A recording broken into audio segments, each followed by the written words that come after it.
you are a long way from home.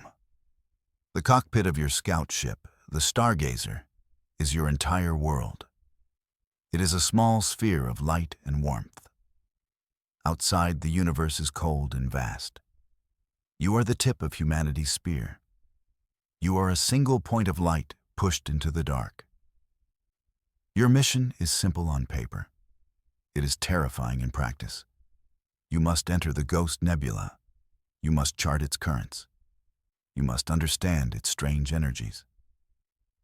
For generations, this nebula has been a wall. It is a beautiful, swirling barrier at the edge of explored space. No probe has ever returned from its depths. Every drone sent inside has vanished without a trace. Their final transmissions were just garbled noise. They were whispers of sensor ghosts and energy readings that broke our star science. So Command sent a person. They sent you. You have been inside for 3 weeks. The loneliness is a constant companion. It sits in the co-pilot's chair. It hums along with the ship's life support. You talk to the ship's computer, named Jerry, mostly for the company. Jerry is not a true intelligence. It just has a reasonably pleasant voice. The nebula is unlike anything you have ever seen. It is not just gas and dust. It is a graveyard of colors. Hues of violet and emerald green twist together. They form impossible shapes. They look like shattered stained glass windows from some ancient cathedral. It is a holy, silent place. But it is not silent. Not really. There is a hum in the void.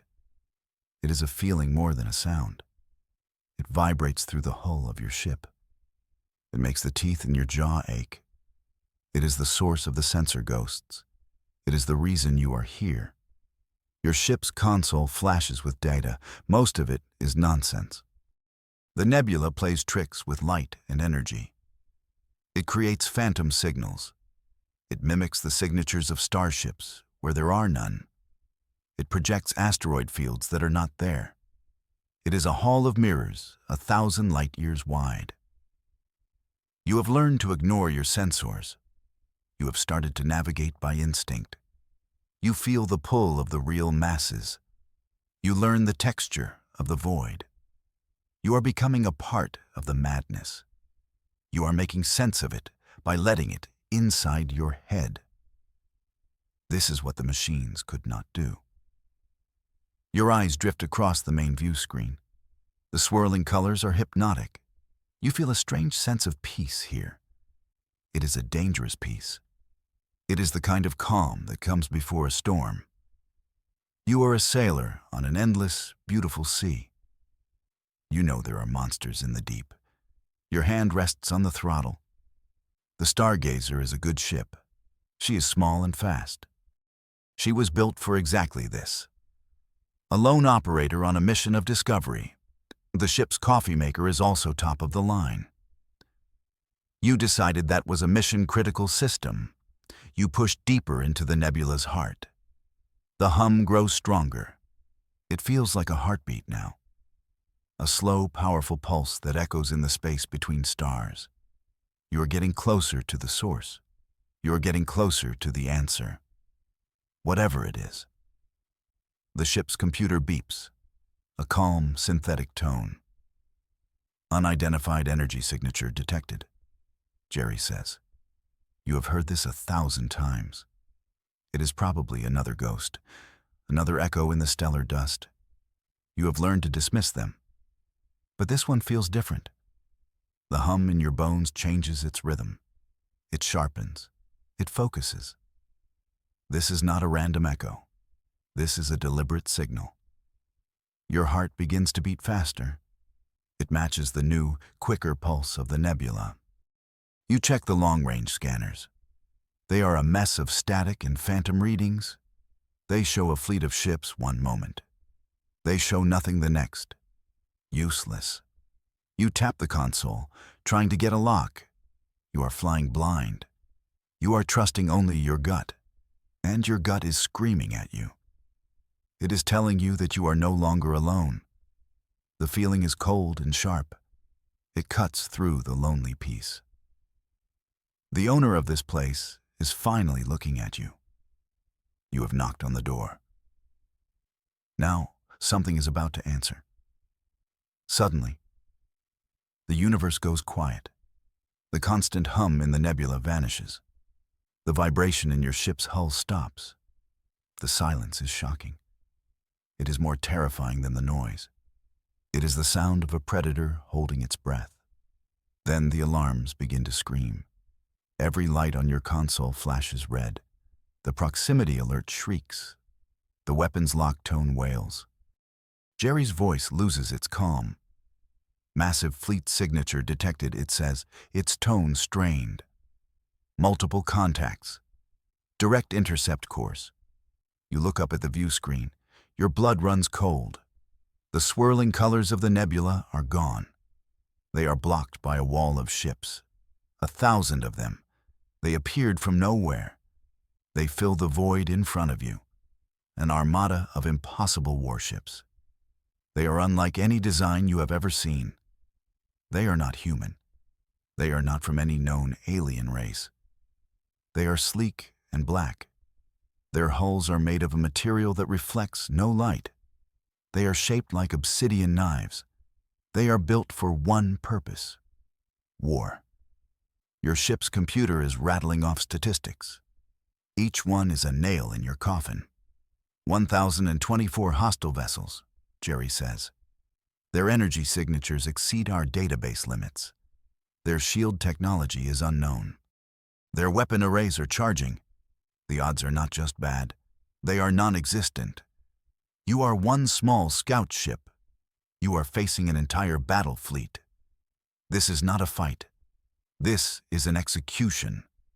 Humanity has just met the new rulers of the galaxy, and you are the first to fall.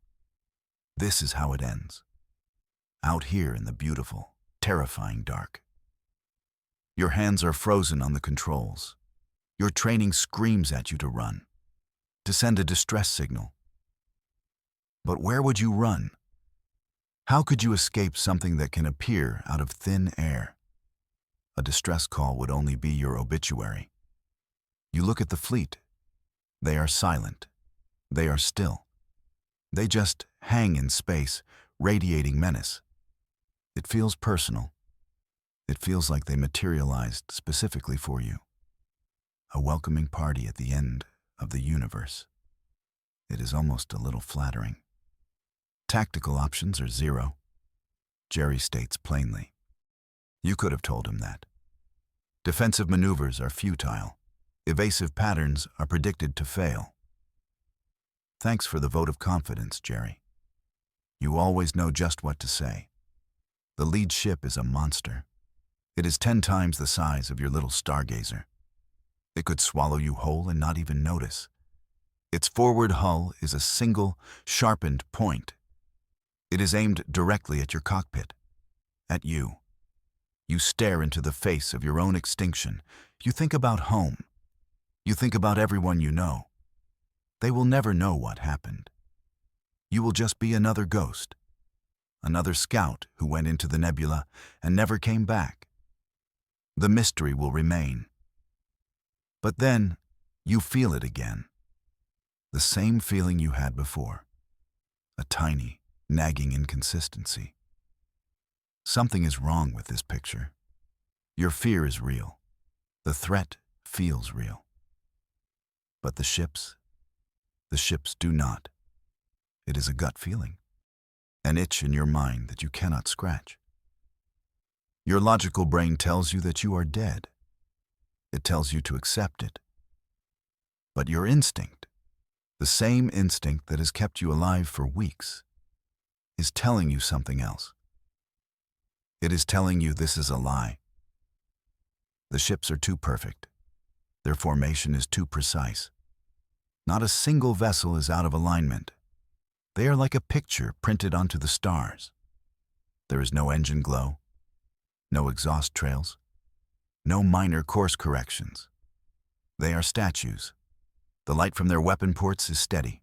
It does not flicker. It does not pulse with power. It just shines.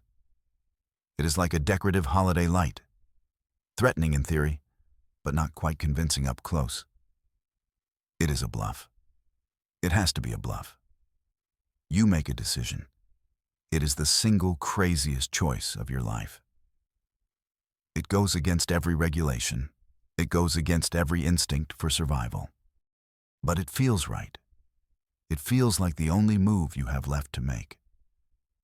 You are not going to run. You are not going to fight. You are going to call their bluff. You take a deep breath. Your hand moves from the defensive controls to the main throttle. Your fingers tremble slightly. You are either a genius or the biggest fool in history. Jerry, you say, your voice surprisingly steady.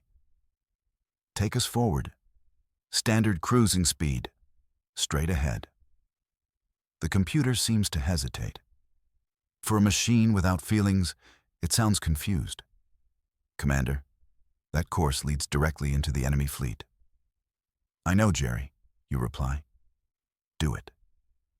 There is a moment of silence. Just the hum of your own life support. Then, the engines engage. The Stargazer lurches forward. You are flying directly at the heart of the enemy armada. The lead warship grows larger in your view screen.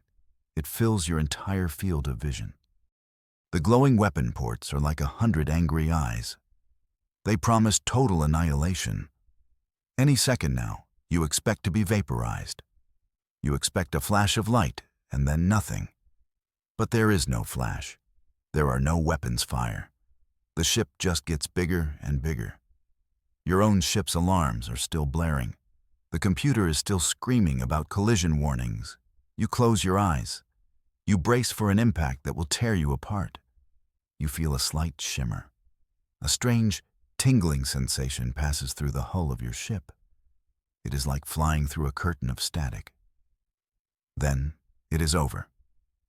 You open your eyes. You are on the other side. You look at the rear view screen. The massive warship is behind you. It is completely unharmed. You passed straight through it, like a ghost passing through a wall. The entire fleet, all 1,000 ships, was a mirage. It was a projection of light, a scarecrow made of photons and fear. Relief washes over you. It is so powerful it almost makes you sick. You made it. You survived. Your insane gamble paid off. You want to laugh. You want to cry. You just beat 1,000 warships by flying in a straight line. Jerry, you say, a grin spreading across your face. Cancel the red alert. The alarms stop. The blessed silence returns. And Jerry? File a report with the ship's insurance. Tell them we had a close call with some aggressive light fixtures. The computer's voice is flat, devoid of humor. Report filed, it says. You laugh out loud. The sound echoes in the small cockpit. You are alive. You are alive, and you have just discovered the Nebula's greatest secret. It can create illusions. Perfect, believable illusions of entire fleets.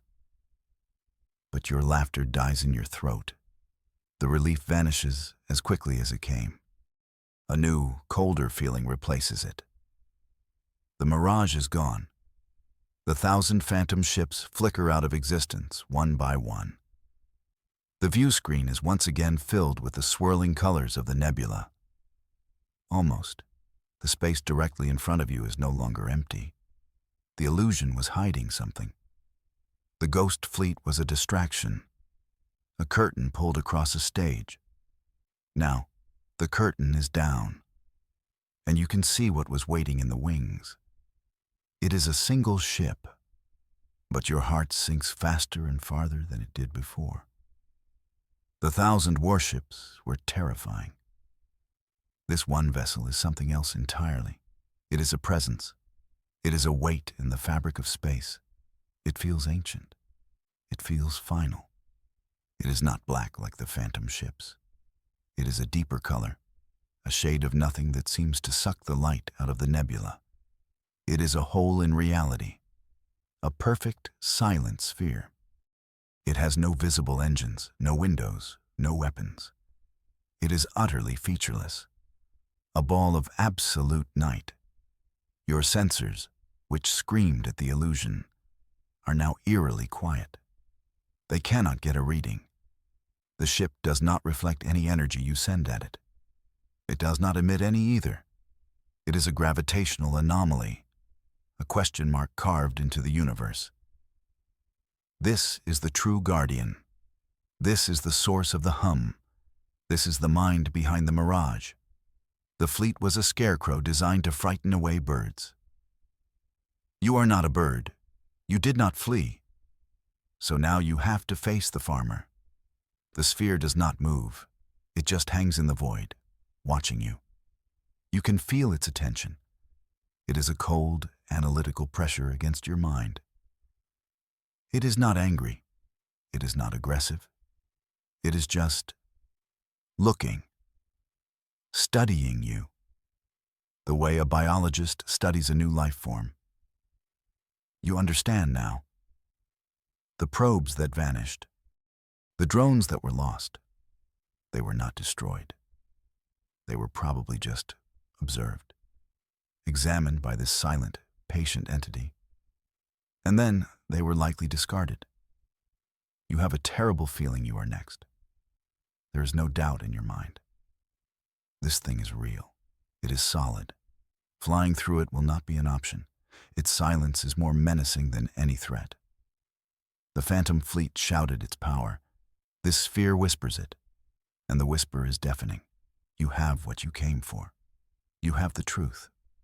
The ghost nebula is not empty. It is guarded. It is the territory of something powerful and intelligent. Something that uses illusions as its first line of defense. Humanity needs to know. You have to get this information back. But the sphere is between you and the way out. It knows you are here. It knows you have seen it. It cannot let you leave. To this entity, you are a security breach. You are a loose end that needs to be tied. Your mind races. You cannot fight it. Your weapons would be like throwing stones at a mountain. You cannot outrun it in a straight line. Its technology is obviously far beyond yours. It can likely move in ways you cannot even comprehend. So you must be clever. You must use the nebula's own tricks against its master. The entity thinks in logic and projections. It expects you to run. It expects you to fight. It does not expect you to be irrational. It does not expect you to embrace the chaos. You look at your console. Your ship has its own small-scale holographic projector. It is used for communication, for displaying charts in 3 dimensions. It is a tool for information. You are about to use it as a weapon. A desperate plan forms in your mind. It is a wild, unpredictable gamble. It is even crazier than your last one. But it is the only thing you can think of. You are going to create your own ghost, your own phantom echo. You reroute all non-essential power to the holographic projector. The lights in the cockpit flicker and dim. The life support system kicks down to minimum. The ship grows colder. You are putting everything into this one, single bluff. Jerry, you say, your voice low and urgent. Record a full sensor profile of this ship. Now every detail. The computer complies. It scans the stargazer, recording its energy signature, its mass profile, its engine output. It creates a perfect digital copy of your vessel. You then do something dangerous. You vent a small amount of plasma from your main engines. The gas ignites in the nebula. It creates a bright, hot flare. It is the visual equivalent of shouting. You are trying to draw the sphere's attention. For a moment, nothing happens. The black sphere remains perfectly still. You think it has not worked. Then you see a subtle shift, a slight distortion in the space around it. It is focusing on the plasma flare. It is analyzing your move. Now is your chance. Jerry, you command. Project the recorded image. Send it vector 075. Full impulse. The projector whirs. A perfect, shimmering duplicate of the stargazer appears in the void beside you. It looks completely real. The ghost stargazer fires its engines. It streaks away into the nebula, heading in the opposite direction of home. It is your decoy, your phantom self. You hold your breath, praying the entity takes the bait. You watch the black sphere. It turns. Slowly, silently, it rotates in place. It ignores you, the real you, completely. It begins to move. It follows your holographic twin. It accelerates with impossible speed, a silent shadow chasing a ghost. It worked. It actually worked. The logical, ancient mind saw a threat running. It pursued the most obvious target. It did not consider that you would send a fake and stay put. It did not account for pure, desperate human cunning. You do not waste a second. The moment the sphere is in motion, you act. You divert the remaining power back to your engines. You push the throttle as far as it will go. You turn your ship and you run. You dive into the thickest, most sensor-confusing clouds of the nebula. You fly without instruments. You navigate by the memory of star charts and the feel of the nebula's currents.